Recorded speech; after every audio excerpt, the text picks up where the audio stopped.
ازيكم يا شباب، عاملين؟ يا رب تكونوا بخير. قبل ما نبدا الفيديو يا ريت لو انت مش مشترك تشترك وتفعل الجرس وصلي على النبي. معلش على القطعه الكبيره ديت، انا بقالي شويه ما بنزلش فيديوهات، مش عارف تقريبا اسبوع، مش عارف، بس بقالي فتره ما بنزلش فيديوهات، فمعلش على الحوار ده عشان انتوا عارفين حوار الجيش واللعبكه اللي انا فيها دي، ومش عارف اصور بصراحه. فلو انت جديد واول مره تشوفنا، اعمل اشتراك واعمل لايك. النهارده هيبقى فيديو دردشه، بقالنا كتير ما قعدناش سوا ندردش، فعايزك تكمل الفيديو الاخر وتصحصح كده، عشان الكلام اللي انا هقوله لك مفيش حد تاني هيقوله بصراحه. ولو عايز ان انت تفرم تعلي الرتبه بتاعتك، زي مثلا تقفلها زي ما انا هقفل دي ان شاء الله بتاعت مرعب الدوت الجديد، كلمني على الواتساب. عايز تشحن زد بيه، الاسعار بتبقى باينه لك في اول الفيديو. فنخش جيم ونصلي على النبي، نحضر اسلحتنا ونخش نرغي بقى براحتنا ايه على الكلام الحلو ده. زي ما الاعلان، يعني زي ما التايتل مكتوب لك ان انا شحنت 18 مليون. بس هتفهم بقى مع الفيديو، يعني تفهم، مش هنتمش في ايميل واحد يعني، او مش في ايميل خاص بيا، مش مجنون للدرجه انا. فهتفهم مع احداث الفيديو، او مع الرغي اللي احنا بنرغيه في الفيديو. عايز اقول لك ان انا الفيديو ده صورته 4 مرات، مرتين ما تسجلش ومرتين ما اتحفظش، فربنا يستر.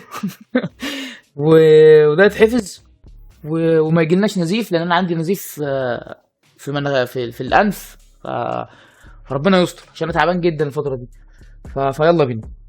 اللهم صل على النبي. احنا ايه ده؟ احنا هنا في ناس موفي وصم. ماشي يا عم، ماشي يا عم، المفروض اكسب يعني بقى. موف ايه يا ابن الحرام؟ ده بيشتم، ودي اللي عامل لك ماشي يا ابن العبيطه. ايه ده؟ انا عامل لك اقسم بالله، انا عامل لك بيان. نبدا الكلام كده بالصلاه على النبي، اللهم صل على النبي. وربنا سبحانه وتعالى بيقول لك ايه؟ بيقول لك وفي السماء رزقكم وما توعدون. يعني بالاختصارا كده، انت رزقك مش في الارض. وعايز بس اوضح حاجه لاخواتي الصغيرين، اخواتي الكبار، اوضح لكم عامه يعني الحاجه ديت لو حد يعني مش واخد باله منها. ربنا سبحانه وتعالى قال لك وفي السماء رزقكم وما توعدون. هنا معناه ان مش رزقك فلوس، او مش رزقك مال بس، فاهم؟ علشان بس في ناس بتبقى رابطه كلمه الرزق بحته ان انا لا لازم يبقى معايا فلوس كتير. هي رزق يعني فلوس، انا عايز يبقى في معايا فلوس، فاهمني؟ حتى في الحياه الواقعيه يا نهار ابيض، يا نهار ابيض، ايه يا عم برات انت؟ يا نهار ابيض، ايه اللي دخلني الجيم ده يا جدعان؟ يا نهار ابيض، ده انا جايب 2 بالعافيه. العيال بتدبدب في بعض. ففي ناس بتربط الرزق يا شباب بالفلوس، وده غلط. لا، رزقك بيبقى كذا حاجة. بيبقى مال بنون، يعني بيبقى فلوس وأطفال.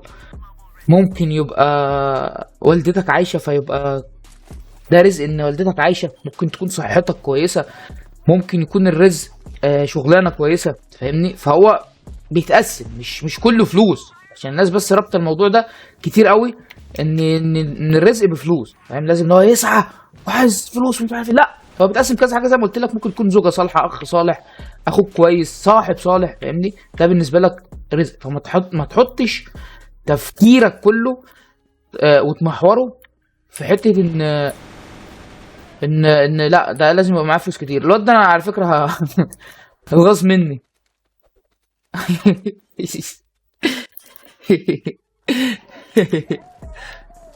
استنى هاي. فاهم؟ الرزق مش فلوس بس يا شباب، عشان اللي انا هتكلم عليه باختصار هو الزد بي، فاهمني؟ وبتكلم يعني بقول لك كده علشان تعرف ان انا مش ند لحد، او ان انا بنتقد حد، او ان انا زي ما بيقولوا الشباب بتاعت اليمين دول ان انا مخصم مع حد، او الكلام العبيط ده. عشان بس الكلام اللي انا اقوله ممكن يزعل الناس، وهم يعني الناس دي مش هتبقى فارقه معايا في حاجه، فاهم؟ مش فارقين، ان هي ناس مش كويسه. ومع احترامي انا ما اتشرفش ان انا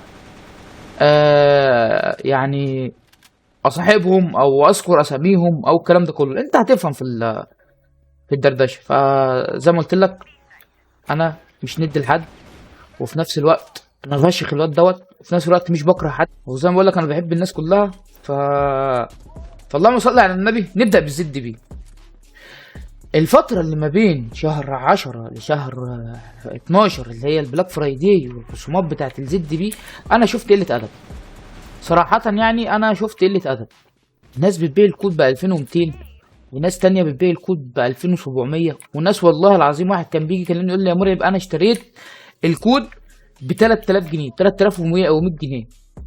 فلقيت ناس على التيك توك بتبيع الزد بيه غالي جدا، وناس مشهوره يعتبر في اليوتيوب برضه، يعني ناس معاها عندها متابعين، وناس تانية بتشرح ايفنتات وثقه ناس ثقه يعني. فلقيت ان هم في الفتره دي بيبيعوا لك اقل واحد كان راجل محترم جدا بقاله كتير في المجال، راجل محترم مش عيل صغير يعني، انا مش هذكر اسماء بصراحه علشان ما حدش بس يدخلني في حوارات او حاجه. آه الراجل ده هو الوحيد اللي كان ملتزم في السوق، وهو اللي كان معاه يعني كميه حلوه، وكان السعر بتاعه ما بيبيعش باربع خمس زمات زي الشباب التاني.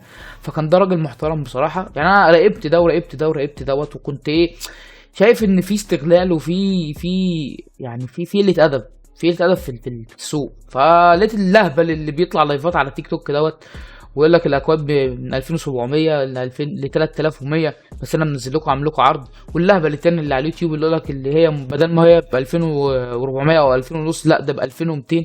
وهي اصلا الراجل المحترم الوحيد التاني ده كان هو اللي بيبيع باقل سعر، بس كان في اقل منه لما انا نزلت بيه.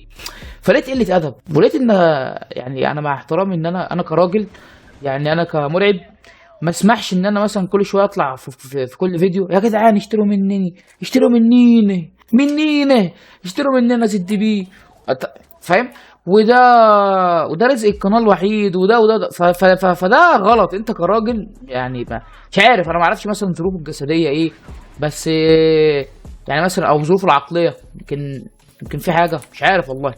فربنا يشفيه مثلا وربنا يوسع رزقه يا رب. فانا كمحمود لا ما احبش النوع الاسلوب ده. انا كمحمود شخصي يعني اعتبره شحاته. لا انت راجل ومالو هدومك تنزل تشتغل، هجيبها لكم بعدين في الحته دي برضه. تنزل تشتغل يا عم، الزد بي معاك، قصدي الزد بي بيدخلك رزق. طبعا الحيوان ده كان بيبيع ب 2300 و 2400، وكان بيبيع بارقام غبيه جدا، كان بيزود في الكود 100 و200 جنيه، ارقام يعني خزعبليه يا شباب، خزعبليه وحرام، فاهم؟ فلما دخلت السوق ده انا اتشتمت كتير، لان انا دخلت، انا طبعا الفضل يرجع لربنا ثم عادل. دخلنا المجال دوت وقللنا فشخ، قللنا السعر. يعني بص كانت الناس هتتجنن، وشحنت يعني تعالى بقى اقول لك ال 18 مليون، وشحنت ل 18 مليون زد بي، يعني الاكواد كلها مجملها 18 مليون. وده كان يعني ما حدش عارف يعملها.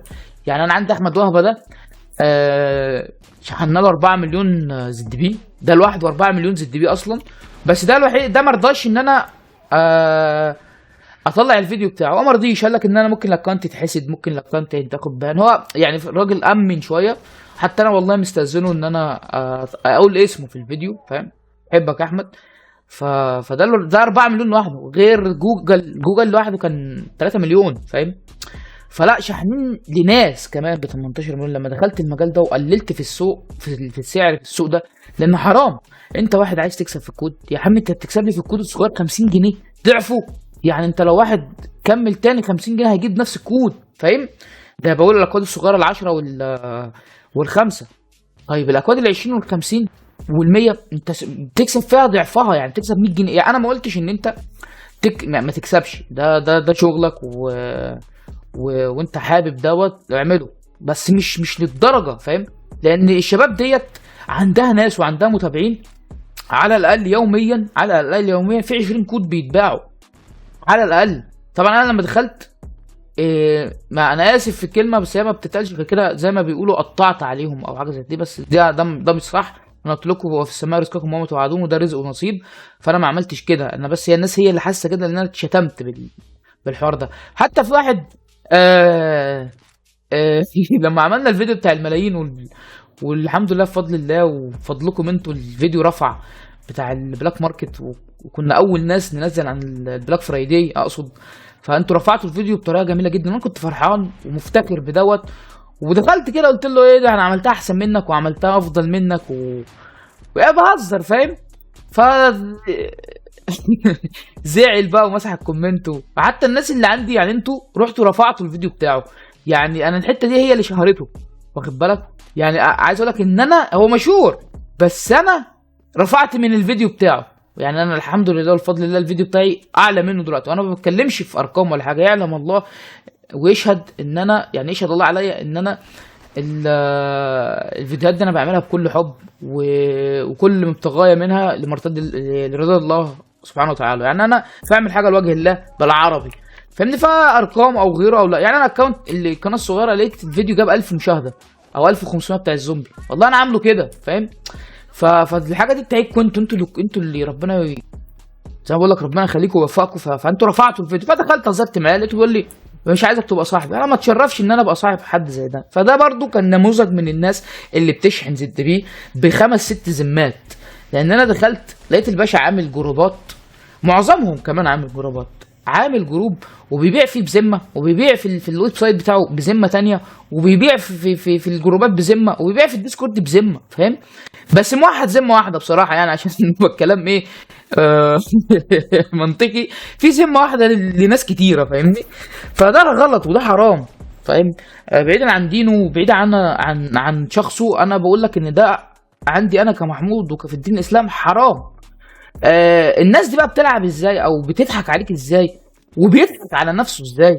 ان هو بيقول لك ده عرض وطلب. بمعنى ايه؟ ان زد بي مثلا الكود ب 1000 جنيه، فهو يقول لك ب 1000 جنيه، انت رضيت وبعت خلاص، فاهم؟ يبقى دي حاجه مش حرام. غلط. ما انت الكود مثلا لو عليك انت ب 800 جنيه او 850 جنيه وانت خدت فيه ال 150 جنيه، ده كتير، ده كتير وغلط. لان انت بتستغل اللي قدامك. ممكن انا عارف ان اللي بيجي يشحن وعنده رفاهيه الشحن يعني هيبقى معاه فلوس، فاهم؟ هو جاي يشحن يبقى معاه فلوس، بس ليه انت ما تحسش بيه مثلا وتاخده تصاحبه وتبقى الرزق بتاعك ما يبقاش سهل للدرجه دي وتكسب؟ انا بقول لك هتكسب، بس مش تكسب بالغباوه دي، لان ده حرام، ده حرام. فاستنى نخش جيم تاني ونكمل. معايا يا شباب انك تستغل اللي قدامك وتستغل جهله بالموضوع. طبعا لازم ان انت تبقى موزع وحاجات كده خاصه، يعني عشان تقدر انت تجيب اكواد من وان كارد وتوزعها، ومش لعامه الشعب للاسف، يعني مش للجميع، مش كله يقدر يعملها للاسف، في ناس معينه. فان الشباب دي ان هي تستغل جهل الناس بالموضوع. ما اقصدش ان انا جهل ان انت ما بتفهمش، لا، جهلك بالموضوع ان انت مش مدرك الموضوع ده بيمشي ازاي او ايه الدنيا بتاعته، فاهمني؟ فانك تستغلها لصالحك وتبيع هنا بذمه وتبيع هنا بذمه وتبيع هنا مش عارف بايه وتبيع هنا بايه. انا الحمد لله والفضل لله ال الفيديوهات بتاعتي او الفيديوهات بتاعت البلاك فرايداي ذات نفسها رفعتني رفعه كويسه جدا، وخلت اسمه ايه، البحث يبقى عليا. يعني كان في الاول كان بيجي الناس اللي هي مش كويسه دي، والناس دي على فكره من زمان، يعني من زمان جدا، و... والمفروض يعني ان هم يغطوا عليا. بس انا بقول لك ده رزق ودي حاجه بتاعت ربنا، وزي ما انتوا كنتوا بتقولوا لي دايما، او زي ما انتوا بتقولوا لي على طول، يعني ان ده ربنا حاطط فيك القبول، فانت هتعدي. والكلام ده انتوا اللي بتقولوه والله، وناس كتير تقول لي ان انت مرعب محطوط فيك القبول وان ربنا بيحبك. فاهمني؟ فخليته ان السيرش بتاع كروس فاير يبقى يجي عليا انا. ناس كتير قالت لي انت بتاع ملايين الزد بي، انت بتاع كذا، انت بتاع، يعني ما حدش عملها في اليوتيوب كذا. يعني انا في الشهر ده عملتها 4 مرات، فاهم؟ محدش قدر يعملها، فاهم؟ ده بفضل الله تعالى. فهنا انت بتستغل الناس، ده يبقى حرام، ده يبقى حرام والله العظيم. وراجع نفسك. انا بقول لك كده لانك تراجع نفسك. طبعا الشباب دي بتيجي تقول لك ايه، ده عرض وطلب، هو عايز يعمل ضميره، هو عايز ايه، يخلي ضميره مرتاح، فيقول لك ده عرض وطلب، ان انا عرضت وده طلبه هو، فاهم؟ فيقبل بقى ما يقبلش، ده مش حرام عليا، لا حرام. فكر فيها، ده رزق سهل، ده رزق سهل، والرزق السهل ده بيورث او بيولد عندك او بيخليك. خلينا بس ايه نجيبها بكل حاجه عشان الشباب المحترم الصغير يفهمني. بيولد عندك الطمع، والطمع هيولد عندك انك تجيب رزق سريع. هي فاهم؟ انت في دايره مش هتعرف تطلع منها، وهيولد عندك ان انت عايز تجيب اي رزق سريع، فهتلاقي نفسك عايز تجيب فلوس تحت مسمى كذا وكذا وكذا، وهي حرام. فاهم الفكره ماشيه ازاي؟ فكمان الشخص اللي كل شويه، هو مش واحد، هو كذا واحد، بس انا بتكلم كشخص واحد عشان انتوا ما تعرفوش تجيبوه، او الناس اللي متابعاها تعرف تجيبه، لان هو في كل فيديو بيطلع يقول لك كذا كذا كذا. عايز اقول لك انا حاجه، وخدوها انتوا يعني كالمتابعين عندي، ارفع من قيمه نفسك بجد. لان انا زي ما قلت لك رزقك في السماء، وانت ما عليك الا ان انت تسعى عليه، وربنا هيكرمك باللي مكتوب لك، باللي ربنا مديهولك، باللي ربنا عايز يديهولك، وانت عليك ان انت ترضى. سواء انك مثلا شغال وبتقبض 3000 جنيه وغيرك بيقبض 30,000 جنيه، بس انت راضي، هتلاقي ان ربنا بيبارك لك في ال 3000 جنيه دول. والله العظيم يا شباب، والله مش كلام بس. يعني انا مش يعني انا بشوف ناس على الفيسبوك بتقول لك ان انت لازم تروح تتجوز او مش لازم، انت ممكن تتجوز وانت بتدرس وكمان تلاقي شغل وربنا هتلاقيه مسهلها لك وميسر لك. فلاقي كومنت واحد يقول لك طب ما لا، احنا شفنا ناس كتير قوي بتتجوز ومفقورين ومش عارف ايه. ده قلبه مش متعلق بربنا، ده قلبه كان متعلق بالماديات. كان كل تفكيره مثلا، او الله اعلى واعلم برضو، انه لما يدخل الجوازه دي ربنا يفتح عليه فهيبقى معاه فلوس كتير. لا، انا بقول لك هتبقى مرضي باللي ربنا اداهولك. ركز بس في الجمله، مش هيبقى معاك فلوس كتير. لذلك انا في اول الفيديو قلت لك خلي بالك ان كلمه الرزق ما بتبقاش فلوس بس، لان هي حاليا ودلوقتي كلها الا يعني ما بقى خلاص الا من رحم ربي طبعا، عشان بقى انا عندي ناس كبيره بتتفرج عليا في الدردشه دي بالذات. آه كل تفكيرهم عن الرزق هو فلوس، وده غلط يا شباب. ده غلط يا ناس يا كبيره ويا ناس يا صغيره. قلت لك رزق بيبقى زوجه، صحه، حاجات كتير، فاهم؟ حاجات كتير. ممكن تكون قاعد آمن في بيتك فوقك سقفك، تاكل وتشرب. ممكن مش احسن وافضل الاكل، بس لا بتاكل وتشرب، فتحمد ربنا على ده. فهنا صاحبنا اللي عمال كل شويه يطلع يقول لك انا وانا والحديث انا، والتاني اللي لامم 5 6 حوالين منه وبيعملوا له دعايه وبيعملوا حاجات. الناس دي كانت بتبيع بذمتين لحد دلوقتي، الناس دي بتبيع بذمتين. فانا عايز اقول له انا مش عارف يعني هو شكله كويس يعني، فاهم؟ شكله وصحته باينه انها كويسه. انا ما اعرفش ظروف الناس برضه، انا بقول لك اهو. عايز اقول لك ان انا واحد انا ما اعرفش ظروف الناس اهو، بس يشتغل بالحلال. انا ما قلتش ان هو ما يبيعش، لا بيع يا باشا، بس ما تبقاش ذليل في طلبك او ذليل في شغلك، لان ده غلط. لان الكرامه اهم شيء زي ما قلت لك. انا كمحمود ما اقبلهاش على نفسي ولما شفته كذا فيديو انا ما بتفرجش عليه للاسف. انا ما بتفرجش عليه هو بالذات للاسف. انما انا يعني ما بحبوش هو، ما بحبش صاحبه التاني ده. انما انا بحب كل اليوتيوبرز، وحتى في ناس كتير كنت بكلمها واخش اقول لها ربنا يوفقك، متابع عنده. انا ما بعتبرش نفسي يوتيوبر يعني، انا اقل واحد في اليوتيوب كمان، فاهم؟ بس انا ما بعتبرش نفسي يوتيوبر، انا بعتبر نفسي ان انا بتفرج على فلان بيضحكني وبيفيدني فمتابع، بخش بسال. ففي ناس كتير دخلت قلت لها يعني ممكن بطل دي وبطل الحركه دي، وبطل مثلا انت تطول في المقدمه بتاعتك وعشان انا بحبك وعايز تكمل. ففي ناس بتاخدها على محمل ان انا منافس ليهم، وده غلط. طب منافس ليك في ايه؟ دي لعبه اهبل، فاهم؟ ففي كذا حد والله العظيم اكلمه ويقول لي لا ده انت منافس ليا، ده انا محدش بيقول الكلام دوت، ده انت مش عارف عايز نعمل ايه مش عارف. فهو بياخد الكلام ده مش كحب ليه، لا بياخده كانتقاد، وده تفكير مش كويس وتفكير وحش. وحطه هنا في حته هجوميه ليه هو، ان انا بقول له مثلا عدي هنا او هنا وربنا يوفقك. والله العظيم الكلام اللي انا بكتبه له بقول له ربنا يوفقك ويحفظك وتستمر في اللي انت فيه واشوفك احسن واحد احسن مني. فليه انت شايفها ان انا او معظمهم بقى هو شافوها ان انا لا ان انت كده انت منافس لينا، وان انت كده عايز تقربنا عشان تطلع انت، وده غلط. قلت لك في السماء رزقكم وما توعدون، وقعد افهم ما بلاقيش. قلت خلاص هو حمار مش عايز يفهم. انا باجي انصحك وبقول لك انا بحبك، فممكن مثلا الشتيمه دي ما تقولهاش كذا، الشتيمه دي ما تعملهاش كذا، زي ما انتوا بتقولوا لي. زي ما في فيديوهات نسيت احط صلي على النبي، لقيت الشباب بتقول لي هو انت ما بقتش تصلي على النبي ليه؟ هو انت فيك حاجه؟ بص بقى الفكره، فيك حاجه هنا. كلمه فيك حاجه دي تتحط تحت كذا بند، ان انا زهقت من الجمله دي. ده غلط، لا انا ما زهقتش. وتتحط كبند تحت ان انت طب انت كويس، طب انت كنت ناس تحطها مثلا، طب انت يعني ما حطيتهاش ليه؟ فاهم؟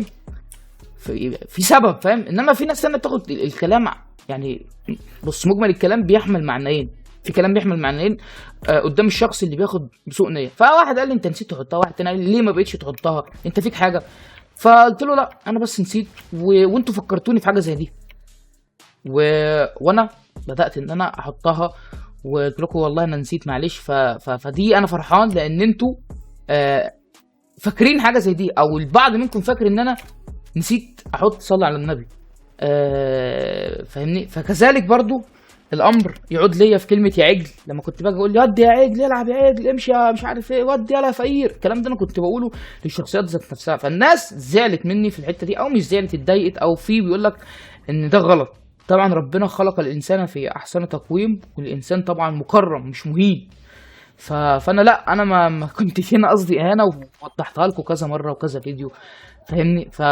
فقلت منعها خالص. في ناس خدتها اصلا وبقت تقولها لي، وانا عادي مش بزعل، انا بقولها للشخصيه اللي بتلعب مش انت، فاهم يعني. بقول امشي يا عجل واد كده، فاهم. فالناس زعلت مني، بطلت ان انا اقولها. وفي ابهات وامهات قالوا لا احنا بنحبك، احنا متابعينك عشان الجمله دي. فبدات ان انا اقلل منها احسن، لان انا مش عايز اكسر الجمهور بمعنى صح، مش عايز ازعل حد ومش عايز اكسب حد على حساب حد، فاهم الفكره. عايز كله يعني، عايز سيرتي تبقى كويسه بمعنى صح. فهنا الشخص اللي انا بقول لك عليه ده، اللي عمال كل شويه يتذلل للناس، اللي يقول لك ده مصدر القانون الوحيد، انا عايز اقول لك ان انت صحتك، ما اعرفش انت بتقول ما اعرفش يعني صحتك كويسه او لا، او تقدر ان انت تشتغل او لا. فربنا يوفقك وربنا يكرمك. عايز اقول لك ان انا واحد اهو، انا مريض سكر ومريض ضغط وعندي مشكله بسيطه كده في القلب الحمد لله. انا بتشك يوميا 10 شكات او 8، على حسب بقى مزاج السكر معايا لما يكون عالي ويكون واطي. وعندي حاليا نزيف، انا بكلمك وانا بنزف من مناخيري، ضغطي عالي ومش عارف في ايه بصراحه. ف... فبقالي كام يوم عمال انزف منه. ف... فواحد زي انا بيتشك الشكات دي كلها. انا ما بحبش الرزق السهل خالص، او بالنسبه لي ده رزق سهل، او مش من عاداتي او تربيتي ان انا اطلع اقول لك لا والنبي اشحن مني، لا والنبي اعمل كذا، لا انا بعرض خدماتي، وهي تقدر ان انت اسمه ايه، تقدر ان انت تشترك معايا في الخدمات دي، او ان انت عايز تجرب الخدمات دي كان بها، مش عايز تجرب خلاص. ف... فبالنسبه لي انت لا. فانا بقول لك انا واحد اهو مريض سكر، بتشك كل يوم شكات ما يعلم بقى الا ربنا، يجعله في ميزان حسنات يا رب. وبتعب جديد تعب اقصد رهيب، ما اقدرش ان اعمل مجهود كتير قوي، بس لا بعافر، فاهم. ربنا بيقويني، فاهم. فهنا ثواني اتكلم الباشا ده. فهنا انا بقول لك انزل واشتغل. انا يمكن انت بتنزل واشتغل، ويمكن اليوتيوب ده حاجه جانبيه ليك، فاهمني. بس حاول ان انت ما تبقاش بالذل ده، عشان ده انا كمحمود او اي راجل مش هيقبلها على نفسه. هو لسه تقريبا تفكيره صغير يعني، عقله صغير، مش عارف، او تفكيره. في ناس كتير قوي بتبقى سنها كبير بس عقلها صغير. لذلك في ناس بتقول لي انت صوتك بيد 16 17 18 19 سنه، وانا اكبر من كده بخمس ست سنين اصلا، فاهمني. وناس بتقول لي لا ده انت مثلا يعني حته هبل او عبط في الفيديوهات بتاعتك. اقول لهم لا، ارجع اقول لهم لا يا جدعان، ده كاركتر انا عامله يعني، مش ده ده مش انا، ده عكس شخصيتي كمان تماما، فاهمني. فعايز اقول له برضو حاجه اخيره، ان انا عندي واحد والله العظيم بيشتغل من الساعه 7 الصبح ل 11 بالليل في كروس فاير، بيعمل مهمات، بيفرم بي اسمه بيعمل اكونتات ويبيعها. كمان هجيلكوا في مواضيع تانية انا هجيلكوا فيها قدام، احنا بس هنخلص من موضوع الزد بي ده. وبيشتغل شغل من نار، هو عنده ظروف صحيه ما تخلوش ان هو يقدر يتحرك كتير، بس بيشتغل، وبيشتغل بخدمات قليله جدا، فاهمني. فانا عايز اقول لك اشتغل انت كمان، وربنا يوسع رزقك ويهديك، واخد بالك، يهديك على اللي انت بتعمله، وفي نفس الوقت يرزقك، وان انت ترضى يعني. اهم حاجه ان انت ترضى باللي ربنا كاتبه لك، لان انا قلت لك ده طمع، واللعبه هنا فيها شياطين. فده مختصر الزد بي. الحمد لله ان الشباب نزلت في الاسعار، وانا مبسوط بكده، مبسوط ان الكود بقى ب 2000 جنيه وب 1990، ومبسوط ان الاكواد نزلت عشان الناس تقدر تشحن، والناس تقدر يعني تبقى ليها نفس، ليها ترفيه، بدل ما يروح يلعب قمار او فاهمني. فانا مبسوط بالحوار ان احنا عملناه ده انا وعادل، وخلينا السوق كله ينزل. انا طبعا اتشتمت، وكان في ناس بتقول لا خليك لازم تعمل معانا، احنا لازم نكسب. قلت له طب فيها ايه؟ والله العظيم كان في ساعات بندفع من جبنا علشان نخلي الناس دي يعني انا اسف ما تخسرش، بس يحس على دمه وينزل في الفلوس، حس على دمك، لان انت هتترد لك دي يا باشا، انت هتترد لك في الحياه الواقعيه. لو راح تشتري اكل، راح تشتري شرب، راح بتتجهز، بتتجوز، بتتنيل، بتجيب موبايل، هتترد لك، هتلاقي غيرك بيستغلك بجهلك، فاهم. فانا ده كان غرضي. الحمد لله ان احنا نزلنا في الموضوع دوت، ودلوقتي الاسعار بقت كويسه. والراجل المحترم الوحيد اللي انا يعني مش هذكره بسوء او هذكره بحاجه وحشه، لان الشباب التانية ناس زباله وناس وسخه وناس عيال عبيطه لسه عقلها صغير، ما تفهمش الدنيا ماشيه ازاي، ولسه ما فهمش الدنيا ماشيه ازاي. فهو الراجل ده الوحيد هو اللي كان كويس ومحترم بصراحه، بس مش هذكر اسمه. فيه ايه؟ انا مش فاهم. ف ربنا يهديهم جميعا. تاني حاجه بقى، دخلنا في موضوع الفارم. لا خلينا في موضوع الاكونتات الاول عشان هو الموضوع طويل شويه. موضوع الاكونتات يا جدعان، انا دخلت كنت ببيع واشتري في الاكونتات للناس، وكنت ببقى وسيط او اعرض وببيع وسيط، فاهم؟ واحد عايز يشتري واحد عايز يبيع، انا بالوسيط بتاعه. فلقيت ان في مشكله كبيره، ودخلت في قواضي، دخلت في قضيتين بسبب ان انا بعت اكونت غالي جدا لشخص. يا اسطى بطل كلام كتير، انت عندك فرط حركه، مالك يا حبيبي بس. فدخلت في مشكله بصراحه بسبب الاكونتات دي، لان انا لقيت اللي قدامي، او انا كنت برضو انا جاهل في الحوار ده، ان انا ما قلتش للي قدامي. ايوه انا والله العظيم انا مرعب، اقسم بالله أنا صوتي اهو، انا مرعب انا.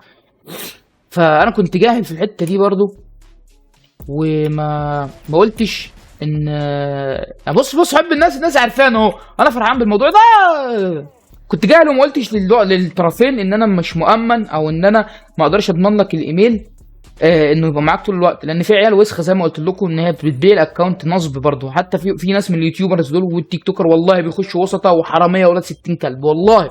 والشتيمه دي اتحملها انا اسف، الشتيمه دي اتحملها لان انا شفت بعيني وشفت بنفسي وجربت كمان.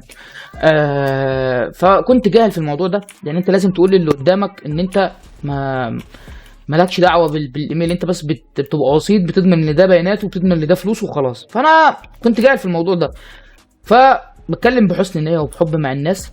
فالشخص اللي اشترى الايميل يعتبر واثق فيا انا كمرعب، واثق اللي هو انا جيت اديه الفلوس لمرعب وعايز الايميل، وفعلا هو خلى الفلوس معاه حوالي 15 يوم او حاجه، وما سالش عليها اصلا. وانا هنا مش هدي اخوانا، ما املك لن تخونه ولو كنت خاين، حاجه زي كده. فخليت معاه الفلوس واشترينا الاكونت التاني، وبعد 3 شهور بالظبط الايميل رجع على الواد. فهيرجع لمين؟ هيرجع لمرعب. فين مرعب الايميل؟ فين فلوسي؟ فقلت له والله حصل 1 2 3، فرفع عليا قضيه، ودخلت في مشاكل ودخلت في قواضي. طبعا جبنا الفلوس وجبنا الواد. الموضوع بياخد وقت شويه، بس ان انت بتجيب الواد، وفي ناس بيجي لها تحويلات على المحافظ وما بتقول ما جاتلهاش، وفي ناس بتنصب. يعني في ناس يقول لك انا حولت لك ويجيب لك سكرين وهي ما تتحولتش، وفي واحد ممكن يروح لحد بيحول فلوس مثلا، فيروح نصب عليه مره. ما هو مثلا ايه، بقى له 5 6 مرات بيشحن من عنده، بيحاول من عنده، فيجي المره السابعه على الثامنه يروح ايه واخد منه شويه، هيحس بايه؟ ما واحد جاي لي كل شويه بيحاول، فاهم؟ فشفت القرف ده كله، فبيع الاكونتات وقفتها خالص، وبقينا انا والناس اللي معايا ان احنا نعمل اكونتات ونبيعها. لذلك انا بايع ايميل مرعب الاولاني اللي هو كان جراند مارشال او هونر مارشال، كان هونر مارشال او فيه حوالي 60 نقطه، بعته. وكنت خلاص والله مش هلعب هنا في اللعبه، يعني مش هلعب بده، هلعب باكونت تاني، يعني هلعب بايميل مرعب، قصدي بايميل جوجل. كنت خلاص مصمم ده، ولان انا خلاص داخل في حوار الجيش. يا نهار ازرق يا جدعان، عمال انزل جامد. ايه ده؟ لا اله الا الله. المهم، وكنت مصمم ان انا اخش، يعني خلاص انا داخل بقى الجيش، انا مش عارف ان انا اخش اصلا ولا لا، فادعوا لي يا شباب. وكنت ببيع وبعت اكونتات كتير، فبقيت اعمل اكونتات صغيره وابيعها. ممكن تكون ايه؟ ممكن تكون غاليه عن بره 100 جنيه، زي ما قلت لك تكون غاليه عن بره 100 او 200 جنيه، بس مضمونه ببيانات وبجيميل، وحد تعرف ترجع له، فاهمني؟ فما بقتش اضمن الناس اللي بتبقى عايزه تبيع بصراحه، معظمهم. فوقفت الحوار ده خالص، ده بيع الاكونتات. وكنت داخله برضه لوجه الله تعالى، وان انا ارضي ربنا في الحوار ده، ومش عايز حد يتنصب عليه. يعلم الله والله انا مش عايز حتى زد بيه ده، انا ما كنتش باخد منه جنيه في جيبي، اقسم بالله والله كان في ناس بتكلمني صحابي من زمان وناس جديده عليا تقول لي يا مرعب انت ما بتاخدش ليه لنفسك؟ ده فلان كان بيبيع كذا. اقول له انا مالي يا عم فلان ده غشيم، فلان ده عايز الدنيا، انا مش عايز الدنيا، فاهمني؟ وفي ناس كانت زي محمود ومصطفى وولاد وليد ومين تاني يا ربي، ويوسف. الناس دي حبايبي حرفيا، حبايبي. بيعملوا ايه بقى يا معلم؟ لو الحاجه ب 100 جنيه بيقول لي لا خد ال 50 جنيه دي ليك. هنا انا خدتها مش بغير وجه حق، لا هو قال لي خدها، وانا بقول له ساعات ناس كتير بقول له يا عم انت ايه اللي خلاك تعمل كده؟ انا مش عايزها. يقول لي لا انت انت ده فلوسك، او هو خلاص حط في باله ان الرزق بقى بيجي من الزد بيه، هو عامل كده. وفي ناس كانت تحط لي تقول لي لا انت ايه ذنبك ان انت تستحمل مثلا التحويل، فاهم؟ ف... فكانوا بيحطوا مثلا 10 جنيه 5 جنيه على التحويل زياده، علشان انا ما اتغرمش، فاهم؟ مع ان انا ما كنتش واخد جنيه في جيبي عامه يعني. فدي ناس محترمه برضه، حبيت ان انا اقول ايه اساميهم، ولازم ان احنا نشكرهم. او انا بالاخص اشكرهم، لان انتوا هتشكروهم ازاي؟ ف... فبقى الاكونتات ده انا خليت انا اللي اعمل اكونتات، ممكن يكون في الشهر او شهرين ابيع مثلا ايميلين او ثلاثه، بس يكونوا ايميلين محترمين وفيهم اسلحه كويسه. في اكونتات بتبقى نقطه حمراء، اكونتات اكونتات مثلا تبقى بجميل، بس الحاجات دي بتبقى انا ضامنها وهديها لك فترجع لي انا، ما يبقاش بقى في انا وسيط لحد تاني، فاهم؟ معلش، كان في ناس كتير كانت عايزه تبيع الاكونتات بتاعتها، وانا زي ما قلت لك انا دخلت في حوارات وقواضي وكده. شيبل. ف...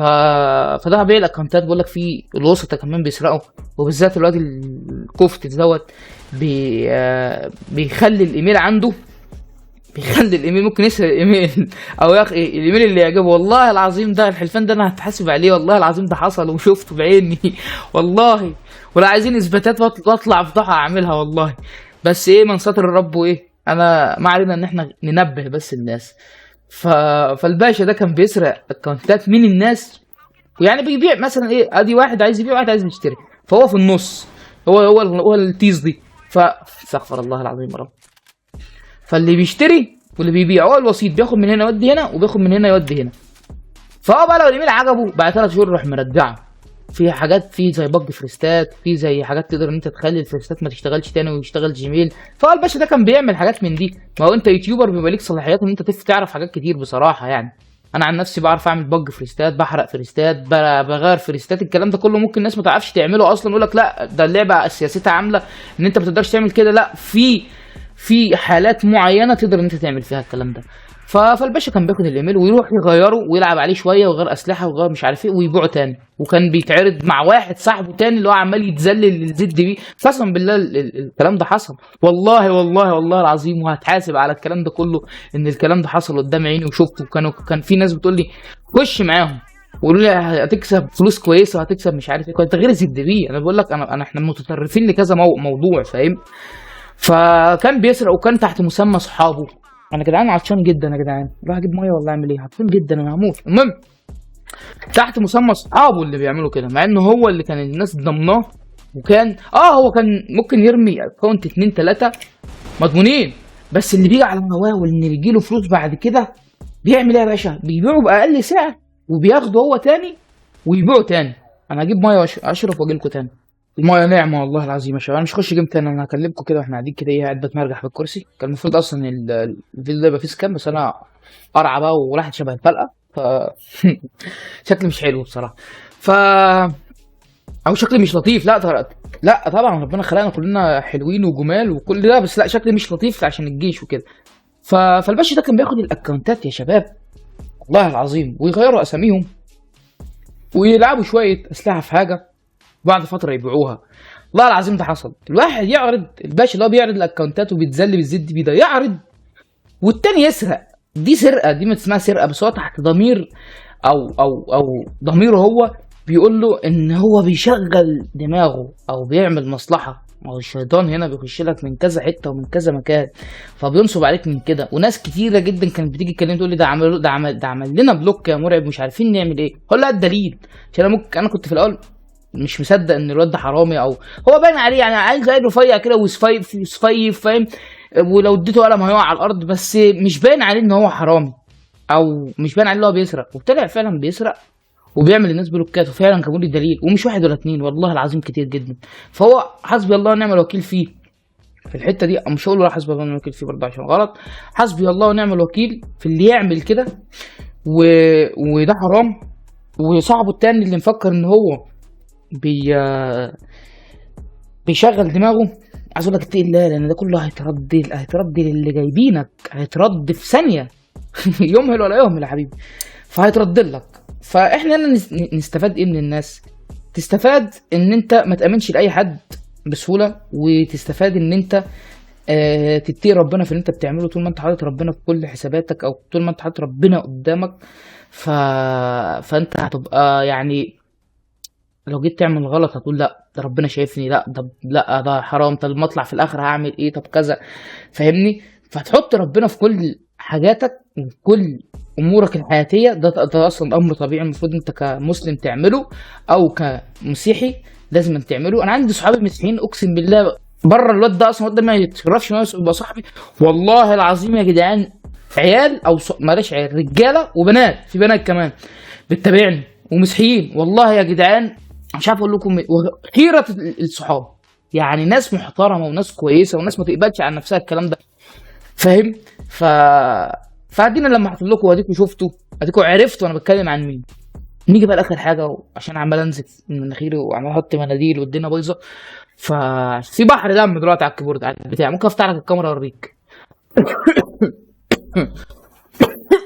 معلش بقى تعبان، بس انتوا عارفين الدردشه بتبقى زي ما هي كده بتتحط. انا كده كده كنت عامل فوت اصلا هبحطه لكم في اول الفيديو. نيجي للفارم. عندك فارم حاجه اسمها الاكس بي برضه اللي انا خلاني اخش بيه. الاكس بي ده اللي هو ده انت تفرم الاكونت تطلعه من هنا مثلا لهنا في اسرع وقت. طب خلينا نعرف يعني ايه فارم يا مرعب. ان انت مثلا خلينا نخش هنا ان انت في الرتبه الصغيره دي وعايز توصل للنجمه ديت مثلا، يعني عايز توصلها على طول. طيب الموضوع دوت ممكن ياخد منك كوقت سنه مثلا، سنه لعب. انت بتلعب مثلا كل يوم ساعه او كل فتره او في الاسبوع مرتين، فهتوصل للنجمه اللي احنا شفناها دي. فاحنا بقى بنعجل لك الموضوع ده، بنخلي لك مثلا في يوم او اتنين. ده موضوع الفرق ان انت مثلا توصل من هنا لهنا في يوم او يومين، او مثلا من هنا لهنا في شهر. فاهم؟ فاحنا بنعجل لك في الموضوع ده في الحوار ده مختصر الفرم، او هو ده موضوع الفرم. فانا دخلت برضو في المجال دوت ان انا افرم. والله انا ما كنتش بعمل الحاجات دي اصلا. انا كنت، انتوا شايفين ان انا كنت بنزل فيديوهات، ممكن انزل 15 فيديو في الاسبوع والدنيا عسل وفرحان ومبسوط. فاهم؟ يشهد ربنا عليا ان انا بحب الفيديوهات دي وبعمل الفيديوهات دي بحب. فاهم؟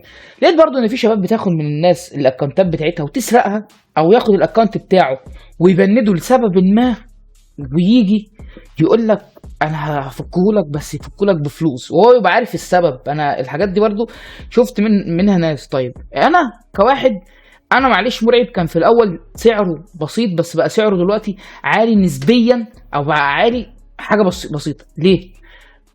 خلينا نخش جيم نكمل في الجيم. نكمل حوار الفارم ده في الجيم. يلا بينا. الفارم ده يا شباب يقول لك ده بيستخدم بوت وده مش عارف ايه. عايز اقول لك ان الفارم ان الناس التانية بتعمله بيستخدموا بوت. والله العظيم بيستخدموا بوت. انا واحد ما بستخدمش بوت، لان انا واحد شخص زيك كده بيبقى قاعد هو اللي بيفرم وهو اللي بيلعب لك وهو اللي بيعمله، بيبقى الناس كلها داخله مع بعض وبيفرموا ويعلم ربنا اللي احنا بنعمل الكلام دوت. طيب البوت هيجي واحد يقول لك البوت طب ما تديش بان، البوت ده مرعب. لا هو فعلا مش بيدي بان مباشر، بس بيدي لك بان. ليه؟ هقول لك انا في الحاجات لازم انوركم في الحاجات دي يا جدعان، لازم افهمك. انا واحد بنزل على اللعبه لازم ايه ده ما تجيبش من تنزل ليه، لازم افهمك ان ده صح وده غلط والكلام ده كله. آه البوت ما بيديش مباشر. بيدي ايه يا باشا؟ في الحالات الاتيه. اول حاجه ان انت تكون سايب البوت دوت وشغال والدنيا تمام ونمت كلامك، او رحت مشوار او عملت اي حاجه وسايب البوت بقى بيعمل ايه؟ بيضرب الحركه هنا ويضرب حركتين هنا. ده اللي بيعمله. فاللعبه بقى بتعمل لك ايه على مدار ال 24 ساعه. وانا جربت الموضوع دوت 10 ايام ورا بعض ان انا افتح اللعبه وما تتقفلش. اللعبه بتفلد على راي اخواتنا بتوع البج الزومبي اللي احنا داخلين عليه برضه. بتعمل لك فيلد او بتعمل لك ديسكونكت. اللعبه قصدها تعمل حاجه زي دي. اطلع طيب ولا ايه؟ انا متهان. اطلع طيب. خلينا نسال نعمل الحوار ده بره احسن من اللعبه عشان انا تعبان ومش قادر العب. فاللعبه هنا بتعمل لك حاجه على مدار ال 24 ساعه، وهي ان هي تخلي النت عندك او اللعبه او السيرفرات مش مستقره، فتدي لك حاجه اسمها ديسكونكت. انت واحد حطيت الاكونت بتاعك وخليته ان هو يعمل يمين شمال شمال يمين، فاللعبه خلت لك ديسكونكت، فانت دست انت بالغلط على انتر او طلعت بره او كملت في اللعب ودخلت السيرفر، فاللعبه بتكشف ان انت هنا بوت. لان انت ما ينفعش ان انت تقعد وتبقى قاعد هنا لوبي، مثلا قاعد هنا لوبي يعني قاعد هنا بالايميل، فهنا بيبقى في حاجه عندك شكلها اصفر بتبقى هنا اهو. ده لوبي. زوز ده لوبي. يوني ده لوبي. ده واحد بيلعب اهو لسه بيشوف الدنيا. ده واحد جوه جيم. الاحمر ده مشغول يعني دونت ديستراي يعني في الجيم. ده اونلاين يعني لسه فاتح اللعبه وعايز يخش. ده لوبي يعني بعيد عن اهو، ده بعيد عن اللعبه. ده ايه في كيف. فاللعبه هنا هتديك بان. ليه؟ هتعرف ان انت بتحرك يمين وشمال. يعني انت مش سايب الاقي كده وقاعد، لا انت قاعد بتحرك يمين وشمال او انتر. بص بص بص، الانتر هنا شغال اهو. الانتر يشتغل لك من هنا ان البتاع دي ما بتختفيش وتظهر. بص اهو ده الانتر. فاللعبه بتفهم ده فبتديك بان. مش بيبقى ابدي اول مره، مش بيبقى بيرمنت ان انت تاخد بان بيرمنت، لا بيبقى في الاول ساعه، بعد كده ساعتين، 3 يوم، يومين، 3 ايام، 7 ايام، 15 يوم، 3 شهور، مدى يا باشا. طيب وفي ناس بتبقى عندها ان البان دوت بيبقى اللهم صل على سيدنا النبي، هو عنده ريبون عايز يستفاد بالريبون عشان يجيب اسلحه، فان هو خد بان. البان دوت بيضره في الريبون دوت، بيخليه ان هو يقل ريبون، ودي حاجه صعبه علينا ان احنا مش عارفين نجيب الريبونات دي بسهوله. فاهم الفكره؟ ف... دي حاجه من الحاجات ان انت تكون واحد مديك ايميل امنك عليه، فانت تروح تفرم بوت. ده غلط، دي حاجه غلط. فاهم؟ ما بنعملهاش احنا كمرعب. فانا خلينا نخش الفارم بسبب كده. الاكونتات بتاخد بان من الناس، الاكونتات بتتسرق من الناس. في حاجه تاني بقى تاخد بيها بان بالبوت، ان انت تبقى حاطط البوت. انا ممكن دلوقتي اخش جيم اوريكم الناس اللي بتسيب بوتات اصلا، يعني اهو والله اوريك، هم مفضوحين اهو. بص هنا في ناس بس ما فيش حد فيهم كتير. بص ده بوت، ده ابو ميكس، ده بوت. الراجل ده متابعني. انا مش هضرك، ما تقلقش، والله العظيم مش هضرك. ما تخافش ما تخافش، محدش خاف، انا ما بضرش حد خالص. ده بوت سايب ان هو بيخلص ال10 ساعات بتاعت الايفنت. دول يبوت ومسحوبين اهو، دول كده يبوت ومسحوبين وبيلعبوا سوا. احنا ممكن نخش اوريكم الناس دي. طب تعال يلا بينا، تعال انا هوريكم الناس دي. ويلا مش هقص الحته دي من الفيديو، يلا هنخش. ممكن يكونوا الاتنين دول بوتات وسايبين الروم عادي. هنا بقى انا مش هضر حد والله، مش تخافوش يعني اهو. طب يا رجاله، اخر حته في الفيديو معلش اتقطعت بسبب ان انا كنت بتكلم عن البج وبتكلم عن الحاجات دي، بس المايك فصل مني. لو حابين ان انا اتكلم عن البج وعن البوت بشكل مفصل تاني، اكلمكم يعني نعمل فيديو تاني بدل ده، عشان الفيديو ده هيبقى طويل جدا، هيبقى حوالي 50 دقيقة او حاجة زي كده. فكل اللي بقوله لك ان انت البج اللي هو قصدي البوت او الكلام ده بيديك بان بس مش بشكل مباشر زي ما قلت. فالحتة دي بس انا معرفتش اظبطها، والفيديو طويل اصلا. فلو حابين ان انا اتكلم عليها بشكل احسن يعني، وبشكل فيديو تاني مخصص ليها بس، فقولوا لي في الكومنتات، وان شاء الله اعملها، وان شاء الله اعمل لكم فيديو يعني محترم. وانا خلاص بقى في الفيديو، لان انا خلاص النزيف بتاع مناخيري مبهدلني خالص. يعني عايز اقوم اشوف اخد العلاج والدنيا دي. واحب اقول لكم الله يبارك لكم، خليكم كويسين، وادعوا لي يا شباب عشان نشوف حوار الجيش دوت. معلش اتقطعت بقى. معلش سلام سلام.